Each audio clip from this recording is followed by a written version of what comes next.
You're watching an Involve Me tutorial on accessing and understanding your project's participants' results data within Involve Me. Whether you're tracking your project's performance, analyzing user behavior, or exporting data, this video has you covered. So let's jump right into it. So what we need to do first is access the analytics section known as responses. One of the ways you could do this is inside of your workspaces, click on the arrow on your project and then find the responses tab and click on it, or you could just click on the results numbers right here at the bottom. Within the analytics tab, I'm going to be moving through 3 different projects just so I can showcase all of the features to you in one place. So for example, here you can also in the top right corner, filter analytics by date. So let's say I want the results from May 24th until June 30th, and let's see what I get. And as you can see, it changes now because I had most of my responses somewhere around the start of June, as you can see, and it also compares it to the current period to the last 30 days. So of course these numbers are going to be very inflated because the survey has not been active for the past 2 months. So as you can see, I have a 1,625% increase compared to last 30 days. Beneath these metrics is a summary providing an aggregated view of your participants' answers and outcomes. So this is an employee satisfaction survey, so here I will have the detailed breakdown of each of the answers of my employees. So for example, how long have you been working at the company? And you can see there are plenty of options, and I can see the total breakdown in percentages and in the exact number of submissions. And this continues throughout the survey with the detailed breakdown even providing averages. At the very bottom, you can also, for example, see how many people subscribe to your newsletter. And as you can see, not many did for mine. So what this tells me is that I need to do better in incentivizing people to subscribe to my newsletter if that's what I want to do. Here, for example, with the Net Promoter Score, you can even see it visually with red being negative, gray being neutral, and green being very positive. So on the summary page, you can really get an immediate idea of the data that you are collecting. Next, we dive into the detailed metrics section, which is available on the Pro plan and above. This section is crucial for understanding your user's journey through your project. Here I'm going to briefly show you a different project where I actually have real user data, but I'm not going to share the other pages because they have personal information on them. But I can show you the conversion funnel, for example, where you can see how a real conversion funnel could actually look like with the detailed breakdown of who accessed it on a phone, tablet, computer. This is probably a more realistic representation of how it could look like. And here you can actually see the detailed breakdown by device and what it means. And here you can also see the detailed breakdown by country. And then finally, you can also see the question funnel. So you can see which individual questions were actually answered from how many people actually started the question. So as you can see at the start, it's all fairly even. And then we really have a drop when we asked people for their first name, last name, and email.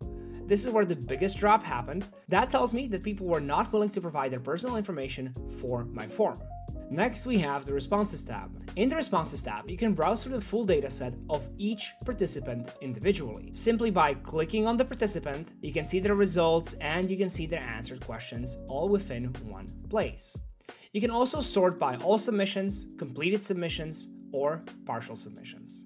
Here is also where you could remove certain participants from the results. So for example, if you know that some result was odd and it didn't really fit with anything and it was probably a spam submission or something along those lines, you can simply click on delete submission and then delete again. And that submission will be deleted from our responses. Next, we move on to the Personal Data tab. The Personal Data tab is dedicated to sorting, searching, and browsing all personal data collected via the contact form element. You can click on the eye icon next to any row to view detailed information to that specific entry.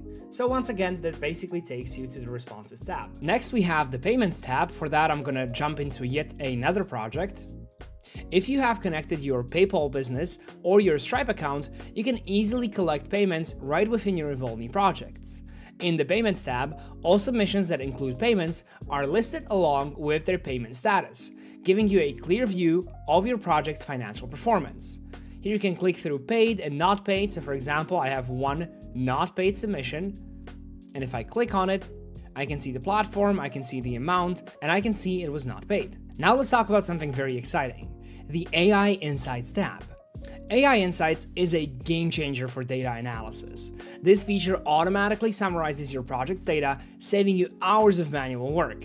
You can categorize and analyze open-ended responses, making it easier for you to draw meaningful conclusions. As a note, this does take AI credits, which you can purchase or are included within some of the higher plans within InvolveMe. I have personally used this feature for my master's level research, and it actually did really well. I was able to look at all of this text and then just rewrite it and summarize it according to my own words, and I was pretty much done with the analysis of the full survey. Lastly, let's talk about exporting your data. Exporting your data is very straightforward. You just go to Export Data in the top right corner and then choose whether you want to export it as a XLS or a CVS file. You can also select the specific date range where you want to export from. So I'm going to download the CVS file, I'm going to open it. And we've actually already been through this at the very start of the video when we were analyzing the specific responses. So this text column was something that you didn't see within InvolveMe, but you can see it in the exported version. The XLS file is ideal for in-depth analysis and reporting. On the other hand, the CVS file is more concise, containing only basic participants' data, such as personal information and key metrics. This format is useful for a quick overview or when you need to integrate the data into other systems. It is an important note that in order to collect personal data such as names, email addresses, or newsletter opt-ins, you must include a contact form element in your project. This ensures that the crucial information is captured and can be exported.